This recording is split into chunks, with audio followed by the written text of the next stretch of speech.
నమస్తే, welcome to city 24/7 top debate. నేను Suresh. YCP హయాంలోని liquor scam ఉచ్చులో అనేక మంది ఉన్నత విద్యావంతులైన యువకులు చిక్కుకున్నారు. ఖరగ్పూర్, మెడ్రాస్ వంటి ప్రతిష్టాత్మక ఐఐటీల్లో చదువుకుని పట్టభద్రులైనటువంటి కొందరు మద్యం కుంభకోణంలో కీలక పాత్రధారులుగా మారారు. సివిల్ సర్వీసెస్ పరీక్షకు సన్నద్ధమైన కుర్రాన్ని ముడుపుల సొత్తుకు కాపలాదారిగా పెట్టారంటే వైసీపీ నేతలు ఏ రేంజ్లో స్కెచ్ వేశారో అంతు చిక్కడం లేదు. ఇంజనీరింగ్ పూర్తి చేసి కెరియర్పై ఎన్నో ఆశలు పెట్టుకున్న యువతను ముడుపులు వసూలు చేసే కొరియర్లుగా వాడుకున్నారు. మొత్తంగా ఎంతోమంది యువకులు వైసీపీ మద్యం ముఠా చేతుల్లో కీలుబొమ్మలయ్యారు. ముందుగా ఈ అంశంపై డిబేట్లో పార్టిసిపేట్ చేస్తున్నారు తెలుగుదేశం పార్టీ అధికార ప్రతినిధి దామచర్ల శ్రీనివాసరావు గారు. నమస్తే అండి, welcome to the debate. Congress అధికార ప్రతినిధి షేక్ సైదా గారు. నమస్తే అండి, వెల్కమ్. సిపిఎం నాయకులు అలాగే రాష్ట్ర వ్యవసాయ కార్మిక సంఘం అధ్యక్షులుగా ఉన్నారు వెంకటేశ్వర్లు గారు. నమస్తే అండి. సీనియర్ జర్నలిస్ట్, రాజకీయ విశ్లేషకులు కోటేశ్వర గారు. నమస్తే సార్, వెల్కమ్. సార్, కోటేశ్వర గారు, యాక్చువల్గా ఈ లిక్కర్ విషయంలో ఇక మనకు బోరు కొడుతుంది, కానీ కొత్త కొత్త అంశాలు ఇంకా వెలుగు చూస్తూనే ఉన్నాయి. అయితే కొన్ని రోజుల క్రితమే ఒక 200 మంది యంగ్ గ్రాడ్యుయేట్స్ని దీంట్లో ఇంక్లూడ్ అయ్యారు అన్నప్పుడు పూర్తిగా డీటెయిల్స్ తెలియవు. ఇప్పుడు కూడా కథనాల ప్రకారమే, వార్తా కథనాల ప్రకారం అయితే including their names and their demographic details, ఎక్కడెక్కడ ఉన్నారు, ఎక్కడెక్కడి నుంచి వచ్చారు, ఏ కాలేజీలో చదివారు, ఏ ఐఐటీల్లో చదివారు అని డీటెయిల్స్ కూడా చూసినప్పుడు దాన్ని again we have to take this topic అని అనిపించింది. ఇకపోతే ఈ రాజ్ కేసిరెడ్డి, మనం ఫస్ట్ అసలు లిక్కర్కి ఈయనకి సంబంధం ఏంటి? ఆయన Raj Kesireddy, he was the IT adviser during the regime of YS Jaganmohan Reddy YCP government. అయితే ఆయన అప్పుడు ఆయన పేరు మనం ఎప్పుడు వినలేదు. కానీ ఎప్పుడైతే ఈ లిక్కర్ కుంభకోణం వెలుగులోకి వచ్చిందో అప్పటి నుంచి ముఖ్యంగా విజయసాయిరెడ్డి గారు మాట్లాడిన దగ్గర నుంచి ఆయన పేరు ప్రముఖంగా వినపడింది. దీనికి కర్త కర్మ క్రియ రాజ్ కేసిరెడ్డి. అప్పట్లో ఐటీ సలహాదారుగా ఉన్నారు, జగన్మోహన్ రెడ్డి గారికి బాగా సన్నిహితుడు అని చెప్పినప్పుడు అప్పటికి ఆయన పేరు వినపడుతున్న తరుణంలో ఆయన అప్పటికే అబ్స్కాండింగ్ అయ్యి రకరకాలుగా ముందస్తు బెయిల్ సుప్రీంకోర్టు వరకు ప్రయత్నిస్తున్న తరుణంలో రాజ్ కేసిరెడ్డి గురించి మనందరికీ తెలిసింది. అయితే ఈయన ఐటీగా అప్పుడు చేసింది కన్నా కూడా దీనికి బాగా ఉపయోగపడ్డా అని మనం అనుకుంటే లేదు, ఐటీగా కూడా కొంత ఆ రకంగా కూడా డైరెక్ట్గా కాకుండా ఈ రకంగా ఎవరైతే యంగ్ గ్రాడ్యుయేట్స్ ఉంటారో, పర్టికులర్గా బ్రిలియంట్ ఐఐటి స్టూడెంట్స్, ఆయనకున్న కాంటాక్ట్స్, పర్సనల్ కాంటాక్ట్స్, A9గా ఉన్నాడు ఒక అతను ఈశ్వర్ కిరణ్ కుమార్ రెడ్డి అంటున్నారు. అతను కూడా బాగా చదువుకున్న ఐఐటీలో చదువుకున్న వ్యక్తిరట. అతని ద్వారా ఖరగ్పూర్ ఐఐటీలో చదివాడట. అతను ప్రీవియస్ స్టూడెంట్స్, పాత స్టూడెంట్స్ యొక్క ఆ మీటింగ్కి వెళ్ళినప్పుడు ఇంకాస్త గ్యాదర్ చేయడానికి కొంతమందిని ఎవరెవరైతే మంచి జాబ్ కోసమో, లేదంటే ఆపర్చునిటీస్ కోసమో, లేదంటే బిజినెస్ ఆపర్చునిటీస్ కోసమో, లేదా ఒక ప్రాజెక్టుల్లో ఇన్వాల్వ్ అవ్వడం కోసం అనుకున్నప్పుడు అటువంటి వాళ్ళని పిక్ చేశారు అనేది అర్థమవుతుంది. సో ఓవరాల్గా ఇదేదో నాటుగా లేకపోతే ఒక రఫ్గా కాకుండా చాలా సొఫిస్టికేటెడ్గానే చేశారని అర్థమవుతుంది. అందు గురించి అనుకుంటా ఒక 2 days బ్యాక్ మనం దీని మీద కూడా డిబేట్ చేశాము. కాంగ్రెస్ రాష్ట్ర వ్యవహారాల ఇన్ఛార్జ్ మణిక్కన్ ఠాకూర్ ఇవన్నీ చూశాను అనుకుంటా. It's a scientific method of corruption అని చెప్పేసి అన్నాడు. సో ఈ సైంటిఫిక్ మెథడ్ ఆఫ్ కరప్షన్ని సైంటిఫిక్గా చాలా సొఫిస్టికేటెడ్గా చేయాల్సినటువంటి బాధ్యత, అలాగే ఇట్స్ ఎ టఫ్ టాస్క్ అని ఆయన చెప్పకనే చెప్పాడు, సిట్ మీద ఉందని చెప్పేసి. సో ఇవన్నీ అర్థం చూస్తుంటే ఇంత బ్రిలియంట్ స్టూడెంట్స్ని వీళ్ళని తీసుకుంటాం ద్వారా అంతా కూడా ఒక సొఫిస్టికేటెడ్గా మనం కూడా అనుకున్నాం, చట్టబద్ధంగానే ఎక్కడా దొరకకుండా మ్యాక్సిమం ఎవరో అనామకులను తీసుకుంటే వాళ్ళు ఏమన్నా చేసే పొరపాట్ల వల్ల ఏమన్నా దొరకకుండా కూడా ఈ రకంగా చేశారని అర్థమవుతుంది. ఎలా చూడాలి సార్? నమ్మశక్యంగానే ఉందా? అంటే ఇంక్లూడింగ్ వాళ్ళ నేమ్స్తో సహా అనిపిస్తున్నప్పుడు డబ్బులకి ఎవరు కూడా డబ్బు ఎవరికి చేయదన్న రీతిలో యంగ్ గ్రాడ్యుయేట్స్, సివిల్ ఆస్పిరెంట్స్ కూడా దీంట్లో ఉండటాన్ని ఎలా చూడాలి సార్? ఇప్పుడు కుబేర సినిమాలో ముష్టి వాళ్ళని తీసుకొని ఏ విధంగా డబ్బు చేశారో, సరే సినిమా అనుకోండి, అది మరి చదువుకున్నటువంటి వాళ్ళని వీళ్ళని ఏ విధంగా చేశారు అనేటువంటిది విచారణలో తేలాలి. ఎందుకంటే విచారణలో వాళ్ళు ఏదో చెప్పారు, లేకపోతే ఏదో జరిగింది అని చెప్పేటువంటి మీడియాలో వచ్చేటువంటి కథనాలను పట్టుకొని మనం యాజ్ ఇట్ ఈస్ గా వాటిని నమ్మి ఆ ప్రాతిపదికన మనం చర్చలు చేయలేము. అభిప్రాయాలను కూడా వెల్లడించడం అనేటువంటిది నా వరకు అయితే, మిగిలిన వాళ్ళ సంగతి నేను చెప్పలేను, కానీ నా వరకు అయితే దాని ప్రాతిపదికగా అభిప్రాయాలు మనం చెప్పలేము. నేచర్ ఏమిటనేటువంటిది తెలియాలి. ఇప్పుడు మీరు చెప్పినటువంటి ఉన్నత విద్యావంతులు ఉండొచ్చు, లేదా కెరీర్ కోసం, లేదా ఇతరత్ర అవసరాల కోసం అధికారంలో ఉన్నటువంటి వాళ్ళ దగ్గరికి, నాయకుల దగ్గర కావచ్చు, లేదా ఆ అధికార వర్గాల్లో ఉండేటువంటి లాబీల దగ్గర కానీ వెళ్తారు.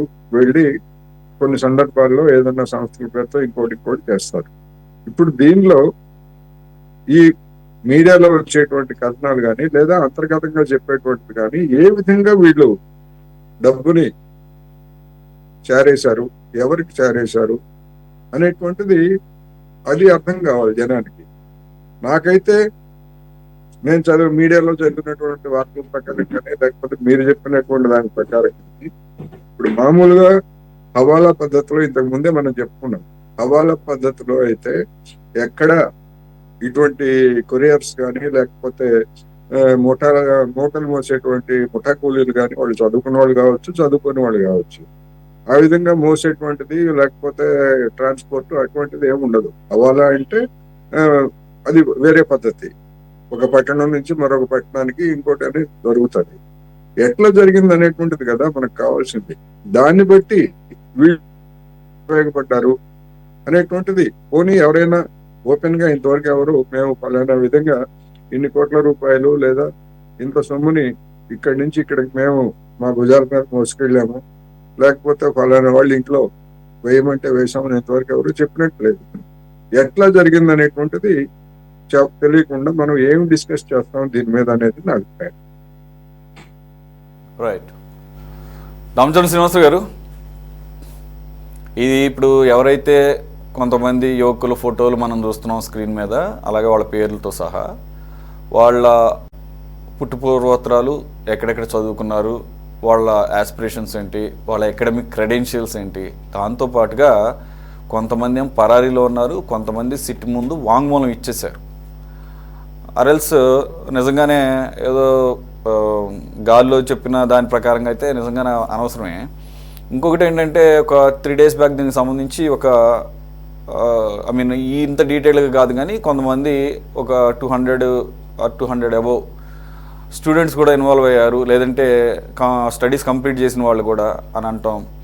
అలాగే కాంగ్రెస్ ఇన్ఛార్జి చెప్పినట్లుగా దీన్ని బట్టి ఇవన్నీ డీటెయిల్స్ కొంత ఎమర్జ్ అయినట్టున్నాయి. సిట్ లీక్ చేసిందా లేదంటే కనుక ఏ రకంగా బయటకు వచ్చింది, కంప్లీట్ ఇన్వెస్టిగేషన్ కంప్లీట్ అయ్యే వరకు కూడా, పూర్తి నివేదిక బయట పెట్టే వరకు కూడా మనకి అవకాశం. అయితే ఇప్పుడు ఉన్నటువంటి డీటెయిల్స్ ప్రకారంగా అయితే వాళ్ళు కొంతమంది సిట్ ముందుకు వచ్చి వాంగ్మూలం ఇచ్చారు, కొంతమంది అబ్స్కాండ్ అయ్యి పరారీలో ఉన్నారని అర్థమవుతుంది. ఫర్ ఎగ్జాంపుల్ ఈశ్వర్ కిరణ్ కుమార్ రెడ్డి ఈ అక్యూజ్డ్ నెంబర్ 9 అంటున్నారు. అతను ఆల్రెడీ అరెస్ట్ చేశారు. అతన్ని ఎంక్వైరీ చేసిన దాని ప్రకారంగా మిగిలిన ఆ లీడ్స్ని కూడా తీసుకున్నారు. తీసుకుంటంతో పాటుగా అతను రాజకేశ్వర రెడ్డికి ఎంత సన్నిహితుడు, అలాగే తిరుపతి, చిత్తూరు జిల్లా వాడు అంటున్నారు. సో అతను మిగిలిన వాళ్ళని ఏ విధంగా అయితే కొలాబరేట్ చేశాడు, అసెంబ్లీ చేశాడు, దీంట్లోకి ఏ రకంగా మనకి వీళ్ళు ఉపయోగపడతారు అనుకున్నారు. సో ఈ ప్రకారంగా చూసినప్పుడు ఇక దీంట్లోకి ఇంకా ఎక్కువ సమయం వేస్ట్ చేయకుండా త్వరగా దీన్ని ఒక లాజికల్ ఎండ్కి తీసుకురావాల్సిన సమయం వచ్చింది. సంవత్సరం అయిపోతుంది. మరి ఇప్పటికీ కూడా అరెస్టులు, ఎంక్వైరీలతోనే కాలం గడుపుతూ ఉంటే నిజంగానే జనాల్లో ఇది అసలు నిజంగా జరిగింది అంత, ఇంతవరకు అసలు ఎండ్ యూజర్ ఎండ్ బెనిఫిషియరీ ఎవరు, అది తేలలేదు. 95 అంటారు, 99% అయిపోయింది అంటారు. మరి ఎప్పుడు ఈ ఆరోపణల నుంచి చివరికి చర్యల వరకు వచ్చే పరిస్థితి? ముందుగా 24/7 ప్రేక్షకులకు నమస్కారం. నేను సురేష్ గారికి, ముఖ్యంగా సైదా గారికి, వెంకటేశ్వర గారికి, కోటేశ్వరరావు గారికి కూడా నమస్కారం. మనకు భారత రాజ్యాంగంలో ఒకటి ఉంది సార్, 10 మంది దోషులు తప్పించుకోవచ్చు కానీ ఏదో ఒక రీజన్లో ఒక నిర్దోషి శిక్ష కూడా పడకూడదు అనేది ఒకటి ఉంది. కాకపోతే మీరు అన్నట్టుగా ఈ విద్యార్థులతో సిట్టు విచారణ జరుగుతూ ఉన్నప్పుడు మనం ఒక వ్యక్తులుగా ఏదో పేపర్లో ఎక్కడో చూసి న్యూస్ మీద వాళ్ళు నిజంగా ముద్దాలని నిర్ధారణకు వచ్చి వాళ్ళ మీద కామెంట్ చేయడం అంత కరెక్ట్ కాదేమో అనిపిస్తుంది. ముఖ్యంగా ఏదేమైనప్పటికీ ఇప్పుడు ఎవరైతే విద్యార్థులు బాగా చదువుకొని ఐఐటి ఖరగ్పూర్లో కావచ్చు, సివిల్స్కి ప్రిపేర్ అయ్యేవాళ్ళు కావచ్చు, ఇంజనీరింగ్ పూర్తి చేసిన వాళ్ళు ఎక్కువ మంది ఉన్నట్టుగా తెలుస్తూ ఉంది. ఒక్కటే నేను అనుకుంటుంది ఒకటే, ఇది నా సొంత అభిప్రాయం. చంద్రబాబు నాయుడు గారి టైంలో చదువుకున్నటువంటి వాళ్ళకి విదేశీ విద్య పెట్టి అందరూ ఉద్యోగాలకి సాఫ్ట్వేర్ కంపెనీల ద్వారా కావచ్చు ఎక్కడికి వెళ్ళి సెటిల్ అయ్యి ఉద్యోగాల్లో వాళ్ళ కుటుంబాలను పోషించుకుంటూ వాళ్ళ తల్లిదండ్రులు మంచి పొజిషన్ తీసుకురావడం వల్ల ఆ సంపాదన అనేది సక్రమంగా ఉండాలనే ప్రయత్నం 99.9% చేశారు. ఇక్కడ చూస్తూ ఉంటే అంటే విద్యార్థులకి ఎప్పుడు కూడా రాజకీయ నాయకులతోటి కొంతమంది సత్సంబంధాలు ఉంటాయండి. ఏదో పని మీద వెళ్తూ ఉంటారు, సహజంగా వాళ్ళ పరిచయాలు ఉంటా ఉంటాయి. ఆ పరిచయాల మీద ఈ కేశిరెడ్డి గారి దగ్గరికి వెళ్ళి ఉండొచ్చు, రాజకేశిరెడ్డి గారి దగ్గరికి వెళ్ళొచ్చు, వాళ్ళ బంధువర్గం కావచ్చు లేదా వాళ్ళకి తెలిసిన వాళ్ళు కావచ్చు. వెళ్ళటం మీద వాళ్ళకు ఆలోచన మారింది. ఓ ఇంత చదువుకున్న వాళ్ళు టెక్నాలజీ కావచ్చు ఫ్రెష్గా వచ్చారు, వీళ్ళని వాళ్ళతో మిత్రుల్ని కొంతమందిని పోగు చేసి ఉపయోగించుకోవచ్చు అనే ఉద్దేశంతో. అంటే ఆ ఉద్దేశం రావడమే, నేను అనేది ఏంటంటే ఆ ఉద్దేశం రావడమే తప్పు. మన దగ్గరికి ఏదో పని మీద వచ్చినప్పుడు వాళ్ళకి ఆ పని చేసి చేతనైన వరకు వాళ్ళకి సాయం చేసి వాళ్ళు ఆర్థికంగా కావచ్చు ఉద్యోగాల పరంగా స్థిరపడేటట్టు చేయాలి. అది రాజకీయ నాయకుడి యొక్క మంచి లక్షణం. కానీ గతంలో చేసింది ఇప్పుడు సిట్టు తీసుకొని ఈ మధ్య వాళ్ళు బయట పెట్టినటువంటి విషయాలు చూస్తే అది ఏ విధంగా బయటకు వచ్చినవి చూస్తే చాలా బాధ కలుగుతూ ఉంది. ఎందుకంటే చక్కగా చదువుకొని వాళ్ళ తల్లిదండ్రులు ఎంత బాధపడతారు. మా పిల్లల్ని చదువు కోసం పంపించి చదువు కంప్లీట్ చేసి ఏ సాఫ్ట్వేర్ కంపెనీలను ఉద్యోగం చేస్తాడు, లేకపోతే ఏదో ఒకటి మ్యానుఫ్యాక్చరింగ్ కంపెనీ కావచ్చు, ఫారిన్ వెళ్తాడు, చక్కగా మంచి ఆదాయం సంపాదించి మాకు ఇల్లు కొని పెడతాడు, కారులో తిప్పుతాడు, లేదా మాకు అనేక రకాలుగా ఏమైతే కావాలో ఏమి చేస్తాడు, ఆర్థికంగా కొన్ని సమాజంలో మేము కూడా ఒక ఉన్నత స్థాయిలో ఉందాం, మంచి వాళ్ళు అనిపించుకుందాం అనే ఉద్దేశంతో చాలా మంది కూలీలాలు చేసుకొని ఆర్థికంగా ఎన్నుబడిన వాళ్ళు చాలా మంది చేస్తారు, మిడిల్ క్లాస్ ఫ్యామిలీస్. అటువంటి వాళ్ళని ఈ విధమైనటువంటి ఈ కేసుల్లో, మద్యం కేసుల్లో వాళ్ళని పావుల్లాగా వాడుకొని, సరే కొంత ఆశకి పోవడం కొంతమంది సహజం. ఎందుకంటే విద్యార్థులు కూడా కొంతమంది మంచి చెడు అనేది ఆలోచిస్తారు. కానీ కొంతమంది డబ్బుకి వీళ్ళు ఈజీగా మనీ సంపాదించవచ్చు, మనం తొందరగా సెటిల్ అవుతాం వీళ్ళు ఎక్స్ప్లెయిన్ చేశారు రాజకీయ నాయకులు. అరే నువ్వు ఈ సపోజ్ ఈ కొంత డబ్బులు వేసిపోయి ఈ 2 బ్యాగులు వేసిపోయి అక్కడ ఇచ్చొస్తే నీకు 1 లక్ష వస్తాయి, లేదా ఇది వేసిపోతే ఇంత వస్తాయి, ఈజీ మనీకి మెల్ట్ అయ్యేటట్టు చేశారు, అయ్యారు. వాళ్ళ పరిస్థితి ఏంటండి? వాళ్ళకి జీవితంలో సమాజంలో గౌరవం ఉంటుందా అంత చదువుకొని? రెండోది, వాళ్ళు రేపు ఏదైనా ఉద్యోగాలు పోవాలంటే వాళ్ళ ట్రాక్ రికార్డు తీస్తే ఎట్లా ఉంటుందో వాళ్ళ పరిస్థితి. కాబట్టి ఇది మేజర్గా తప్పు. వాళ్ళని ఊబిలోకి దించినటువంటి రాజకీయవేత్తలది. అదేవిధంగా కొద్దిగా మెచ్యూర్ అయినటువంటి విద్యార్థులు కూడా ఆలోచించాల్సిన అవసరం ఉంది. ఎవరు ఏ పని చెప్పినా ఆలోచించుకోవాలి. ఇవాళ చూస్తా ఉన్నాం, నిన్న ఇది మనకి డ్రగ్స్ కావచ్చు, డ్రగ్స్ దినోత్సవం సందర్భంగా రాష్ట్రంలో ఈ ప్రభుత్వం, కూటమి ప్రభుత్వం, చంద్రబాబు నాయుడు గారు కావచ్చు, లోకేష్ గారు కావచ్చు, పవన్ కళ్యాణ్ కావచ్చు, బీజేపీ వాళ్ళు కావచ్చు, ఈ రాష్ట్రంలో ఒక ర్యాలీ లాగా అన్ని నియోజకవర్గాల్లో పెట్టి యాంటీ డ్రగ్స్, మద్యానికి, మత్తు పదార్థాలకు బానిసలు కావద్దు, మీ జీవితాలను బాగు చేసుకోండి, రాష్ట్రాన్ని మంచి రాష్ట్రంగా గుర్తింపు వచ్చినట్టు చేయండి అని ఒక సంకేతాలని పంపించడం జరిగింది. ద్వారా ఎంతమంది కన్నా కానీ చేరొచ్చు. విద్యార్థులను ఎక్కువ దీంట్లో, ఆడపిల్లలు కావచ్చు, విద్యార్థులు అందరూ కూడా దీంట్లో ఒక భాగస్వాములు చేశారు. అది గొప్పతనం. అట్లానే ఇవాళ మరి ఇవన్నీ చూస్తూ ఉంటే విద్యార్థులు కూడా చక్కగా ఆలోచించాలి. ఎవరు చెప్పినా కూడా ఈ ఆలోచన మంచిదా, మన భవిష్యత్తులో ముందుకు వెళ్ళడానికి చదువుకున్నటువంటి వాళ్ళు, ముఖ్యంగా ఇంజనీరింగ్ అయిపోయి అయితే వివిధ రకాల డిగ్రీలు, బీకామ్ కావచ్చు, బీఏ కావచ్చు, సిఏ కావచ్చు, రకరకాల ప్రొఫెషనల్ కోర్సులు కావచ్చు, అడ్వకేట్స్ కావచ్చు, ఈ కోర్సులు పూర్తి చేసినటువంటి వాళ్ళు మెచ్యూర్డ్గా చెబుతూ ఉంటారు. రాజకీయ నాయకులు చాలామంది వాళ్ళ అవసరాల కోసం చెప్పేవాళ్ళు ఉంటారు. మన స్వతహాగా ఆలోచించుకొని సన్మార్గంలో మంచి మార్గంలో నడిచి మన తల్లిదండ్రులకి, బంధువులకి, స్నేహితులకి మంచి పేరు తేవాలి. అదేవిధంగా రేపు మీ కుటుంబాలు ఉంటాయి. మీ పిల్లలు మ్యారేజ్ చేసుకోవాలా, మీ పిల్లల్ని తీర్చిదిద్దాలి. మీ పిల్లలు తప్పు చేస్తే ఇవాళ తల్లిదండ్రులు రాష్ట్రంలో చాలా మంది బాధపడుతూ ఉన్నారు.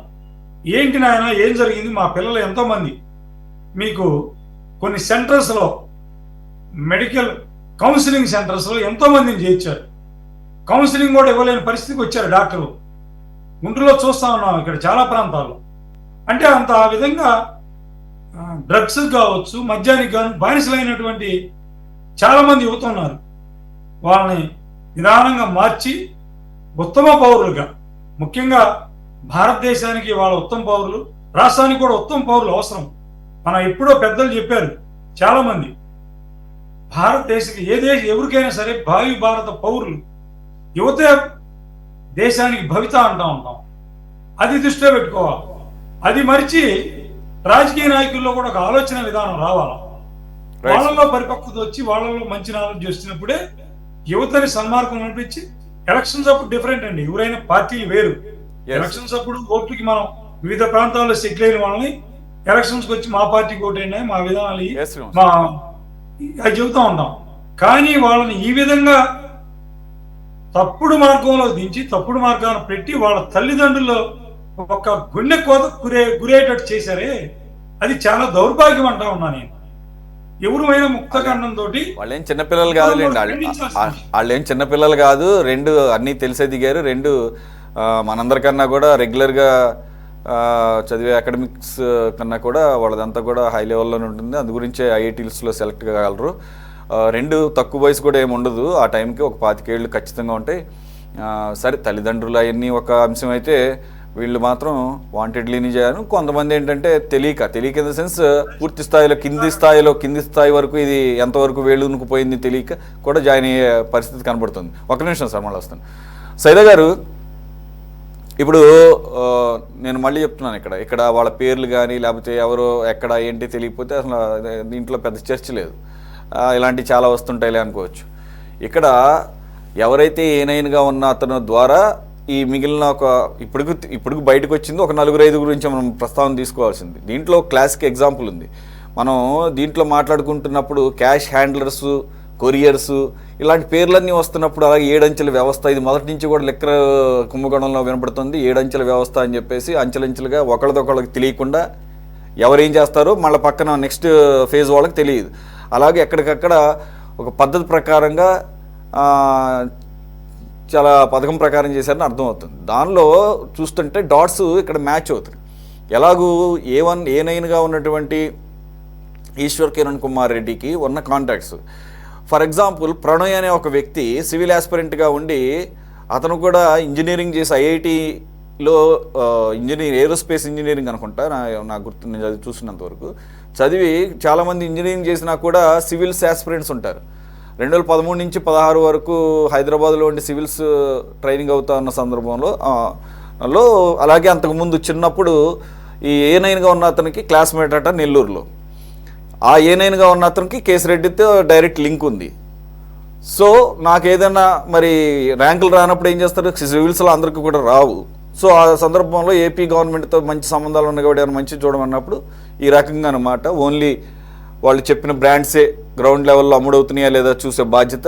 2, క్యాష్ కూడా అట్టబెట్టిల్లో పెట్టి తాడేపల్లిలో కొన్ని అపార్ట్మెంట్లు తీసుకొని దానికి సేఫ్ గార్డ్గా కూడా ఇతను ఉన్నాడని చెప్పేసి మనం నమ్మశక్యం కాదు. అన్ని వేల కోట్లు లేకపోతే 100 కోట్ల రూపాయలు ఉన్న డబ్బుని అంత ఈజీగా దాయటం అని చెప్పేసి, ఈజీగా ఇవన్నీ మేనేజ్ చేయడం అనేది. కానీ మనం చూసాము ఈ కుర్రాడిది ఏముంది, ఢిల్లీ హైకోర్టు జడ్జి ఇంట్లో 500 కోట్ల డబ్బు కట్టలు తగలబడిపోయినప్పుడు కదా వెలుగులోకి వచ్చింది. అలాగే కొన్ని సినిమాల్లో చూస్తుంటాము, కింద ప్లాస్టింగ్ అదేంటి ఫ్లోరింగ్ అని పగలగొడితే లోపల పెట్టినట్టు బాత్రూంలో సర్దుతుంటారు. ఎన్ని చోట్ల చూడలేదు. సో డబ్బుని స్టోర్ చేయటం అనేది ఈ రోజుల్లో ఇంత డిజిటల్ కరెన్సీ లేకపోతే ఇంత ఉన్నప్పుడు సాధ్యపడుతుందా అంటే ఎన్నో సంఘటనలు చూస్తున్నాం. సో ఓవరాల్గా ఎలా చూడాలి సార్? ఇది తవ్విన కొద్దీ వస్తూనే ఉంది. వీళ్ళకి మరి ఎప్పుడు ఛార్జ్ షీట్లు దాఖలు చేసి ఎప్పుడు మరి ట్రయల్కి వెళ్తుందో తెలియదు. సో ఇది తేలే అవకాశం ఉందా, లేకపోతే 5 సంవత్సరాలు ఇట్లాగా తవ్వుకుంటూ కూర్చుంటారా అనే ఒక డౌట్లు కూడా వస్తున్నాయి. సైదా గారు.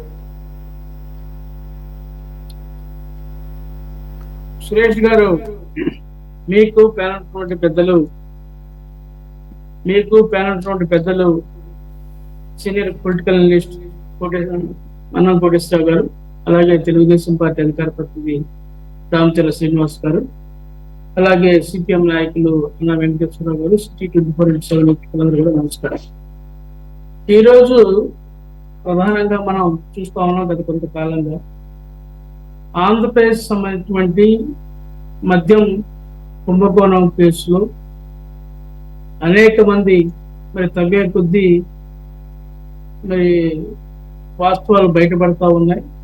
ఎవరెవరు దీంట్లో పాత్రదారులు, సూత్రధారులు, ఏ విధంగా ఈ వసూలు రాజాలు ఏ విధంగా వసూలు చేశారు, ప్రభుత్వ సలహాదారుగా ఉన్నటువంటి రాజ్ కసిరెడ్డి ఆధ్వర్యంలో ఏ విధంగా ఆయన ఒక రిక్రూట్మెంట్, ఇదంటే మనం చూస్తా ఉన్నాం ఐటీ సంస్థలు రిక్రూట్మెంట్ చేసుకున్నట్టుగా ఈయన ఈ మద్యం డబ్బుల్ని అవినీతి సొమ్ముని వసూలు చేయడం కోసం, అది ట్రాన్స్పోర్ట్ చేయడం కోసం ఒక హ్యాండిల్లుగా, కొరియర్లుగా, ఏ విధంగా క్యారియర్లుగా, ఏ విధంగా మరి ఉన్నత చదువులు చదివినటువంటి వాళ్ళు, ప్రతిష్టాత్మకమైనటువంటి ఖరగ్పూర్ ఐఐటీలో చదివిన వాళ్ళు, మద్రాస్ ఐఐటి కళాశాల చదువుతున్నటువంటి వాళ్ళు, అలాగే సివిల్స్ కి మరి ప్రిపేర్ అవుతున్నటువంటి నవయువకుల్ని ఏ విధంగా ఈ ఉచ్చులోకి లాగారో మనం చూస్తాం.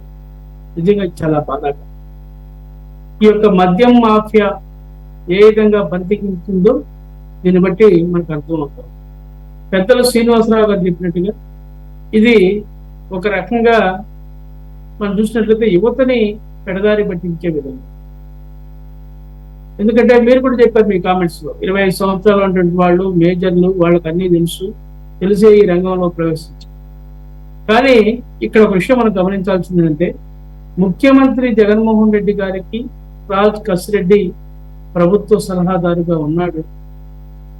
అదిగాక ముఖ్యమంత్రితో సన్నిహిత సంబంధాలు ఉన్నాయి.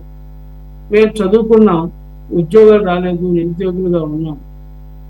మాలాంటి వాళ్ళకి రాజు కసిరెడ్డితో సంబంధాలు ఏర్పడటం వల్ల, పరిచయాలు ఏర్పడటం వల్ల భవిష్యత్తులో మా యొక్క జీవితాలు బాగుపడతాయి, ఉద్యోగాలు వస్తాయి, ప్రభుత్వ ఉద్యోగాల్లో స్థిరపడతాం అనేటువంటి ఒక ఆలోచనతోటి ఈ రొంపిలోకి దిగినట్లుగా నాకు అనిపిస్తుంది.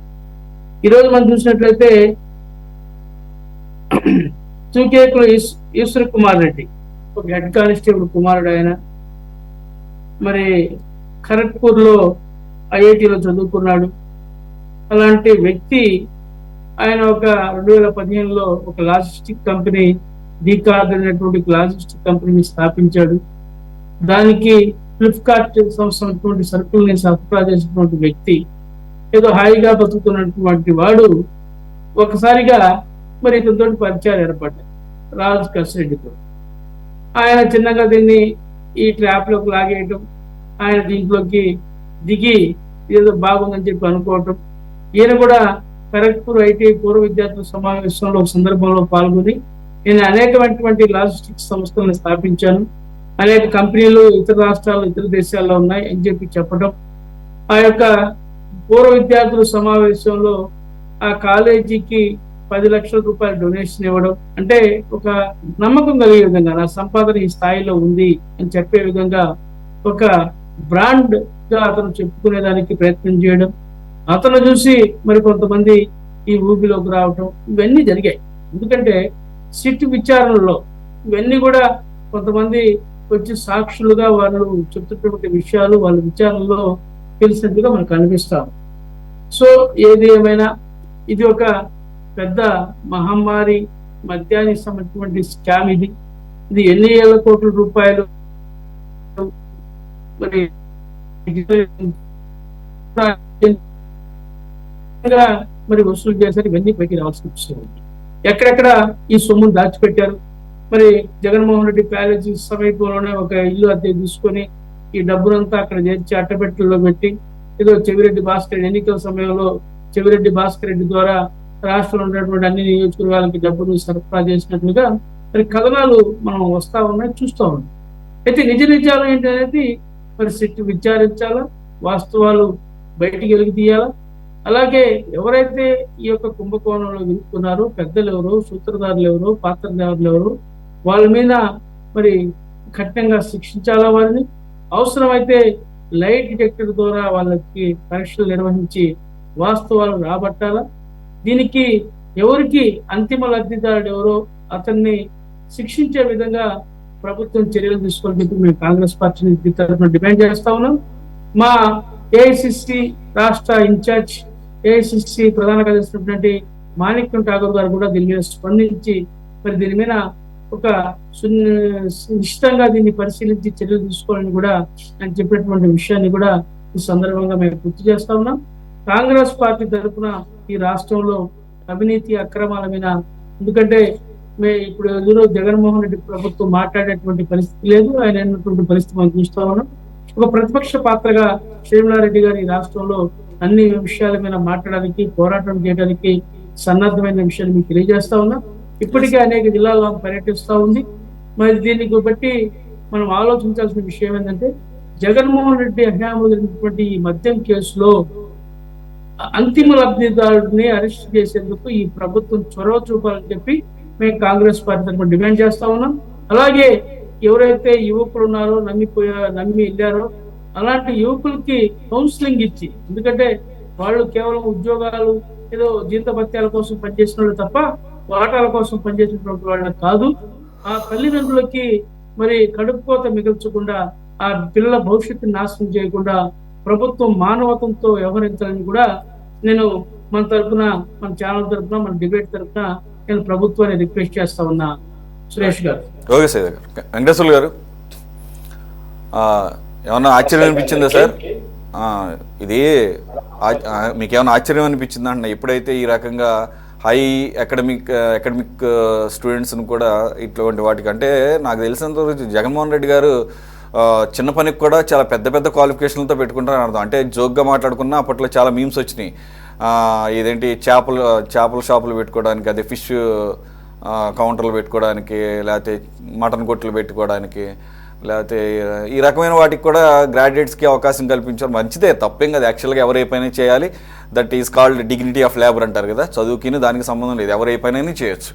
కాకపోతే నేనేమంటున్నానంటే ఇది కొద్దిగా లిక్కరు మనీ రిలేటెడ్. సైదే గారు వస్తాను ఒక్క నిమిషం. కాబట్టి కొద్దిగా హైలీ సొఫిస్టికేటెడ్ వర్కర్స్ కావాలనుకున్నట్టున్నారు ఆయన. ఆ జాబ్స్కి కూడా మంచి హై రిక్వైర్మెంట్స్ పెట్టినట్టున్నాడు. ఏకంగా ఐఐటిఎన్స్ని పెట్టుకోవటం, లేకపోతే సివిల్ ఆస్పిరెంట్స్ని పెట్టుకోవటం. వాళ్ళేం తక్కువగా, అంటే వాళ్ళకు ఉన్నాయి సార్ లీడ్స్. అంటే ఇప్పుడు సైదా గారు చెప్పినట్టు ఆల్రెడీ ఫ్లిప్కార్ట్తో టైఅప్ అయ్యి డీకార్ట్ అనే ఒక సంస్థను పెట్టుకొని ఈ సర్వీసెస్ చేస్తున్న వాళ్ళకి ఇటువంటి వాటి మీద మంచి గ్రిప్ ఉంటుందని చెప్పేసి గ్రహించినట్టున్నారు. ఎలాగూ రాజకేశ్ రెడ్డికి పని లేదు కదా, ఐటీ అడ్వైజర్గా ఐటీ కంపెనీలు తీసుకొచ్చే పని అలాగే లేదు. దానికి తగ్గట్టుగా ఐటీ రిలేటెడ్గా ఉన్న కాంటాక్ట్స్ని ఈ రకంగా ఉపయోగించుకున్నారు. అయితే ఐఐటి ఖరగ్పూర్ అంటే ఈ ఏనైనా అన్న క్యాండిడేట్ ఈశ్వర్ కిరణ్ కుమార్ రెడ్డి అన్నవాడు ప్రీవియస్ స్టూడెంట్గా వెళ్ళి ఓల్డ్ స్టూడెంట్స్ మీటింగ్లో వాళ్ళని నమ్మవలకడం కోసం స్పాట్లో 10 లక్షల రూపాయలు ఐఐటి ఖరగ్పూర్కి డొనేట్ చేశాడట. మరి ఐఐటి ఖరగ్పూర్కి యాక్చువల్గా సెంట్రల్ గవర్నమెంట్ ఫండింగ్ భారీ ఎత్తున ఉంటుంది. ఈ 10 లక్షలు పెద్ద విషయం కాదు. మరి వాళ్ళకి మరి ఇచ్చినా తీసుకుంటారేమో, మరి ఆ రకంగా ఇచ్చాడని చెప్పేసి కూడా మనం ఇక్కడ చదువుతున్నాం. రెండోది, ఈ ప్రణయ్ అన్న కుర్రాడు సివిల్ ఆస్పిరెంట్ దుబాయ్ పారిపోయినాడు, వచ్చి సిట్కి వాంగ్మూలం ఇచ్చి, సిట్ కాదు న్యాయాధికారి ముందు కూడా వాంగ్మూలం ఇచ్చాడట. కాబట్టి ఇక ఖచ్చితంగా మనం దీని మీద వాస్తవం లేకుండా ఇన్ని డీటెయిల్స్ బయటకైతే వచ్చే అవకాశం లేదు. ఎలా చూడాలి సార్ ఈవెన్ ఈ స్థాయిలో వాళ్ళని దించడాన్ని? చాలా ఆందోళనకరము, అసలు విస్తు గొలిపే కనపడుతుంది. చాలా చూసిన తర్వాత మాలాంటి అంటే చదువుతున్నటువంటి పిల్లల తల్లిదండ్రులకి చాలా ఆందోళనకరమైన అంశం. ఎక్కడైనా దూరంగా పిల్లలు చదువుతున్నారంటే రోజు అభద్రతా భావంతో చూడాల్సిన పరిస్థితి కనిపిస్తుంది.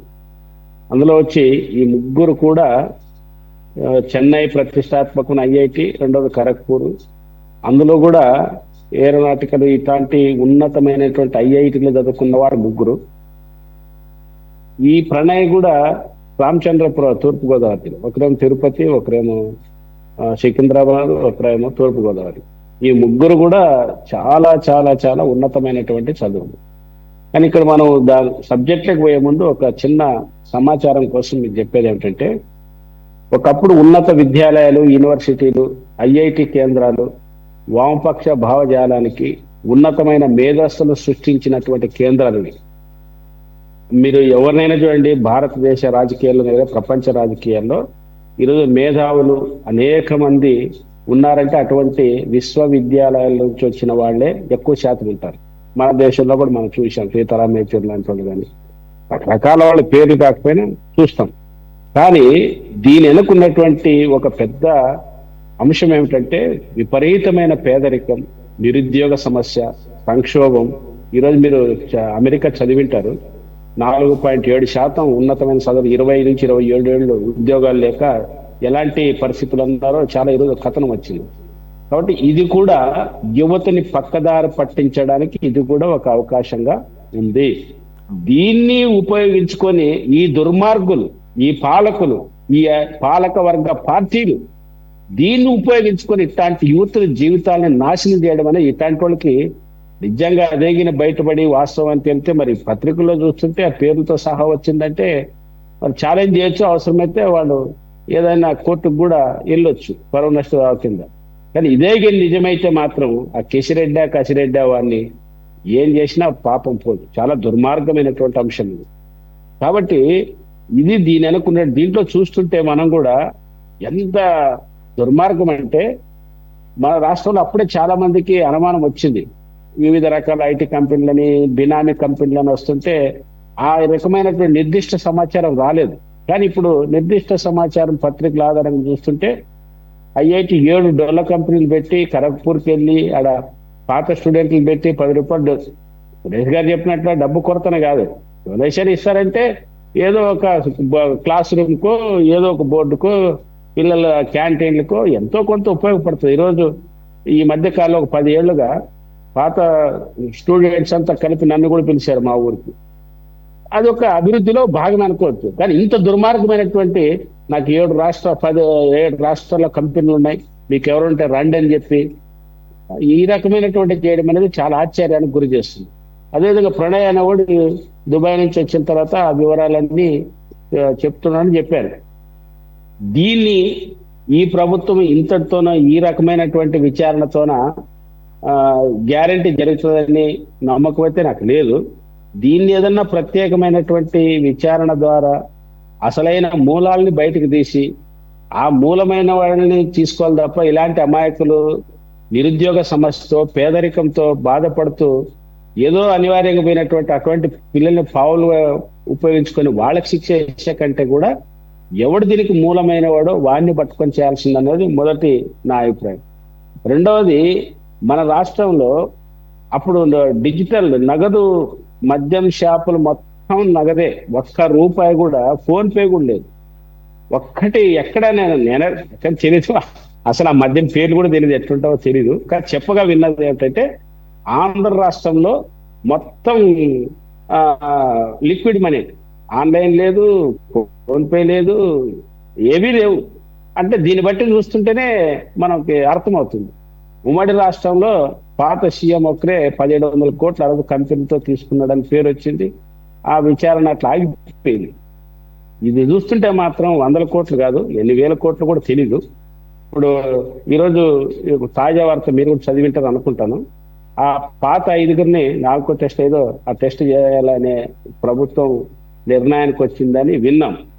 అటువంటిదే కాకుండా వీళ్ళు రాజకీయం కోసం పావులు కదపడానికి ఉపయోగపడేదానికంటే ఒక ప్రత్యేకమైన దీనిపైన సిట్టింగ్ జడ్జితోనో ఇట్లాంటి వాళ్ళతోనో ఏదన్నా ఎంక్వైరీ చేపిస్తే నిజమైన వాస్తవాలు బయటకు వస్తాయి.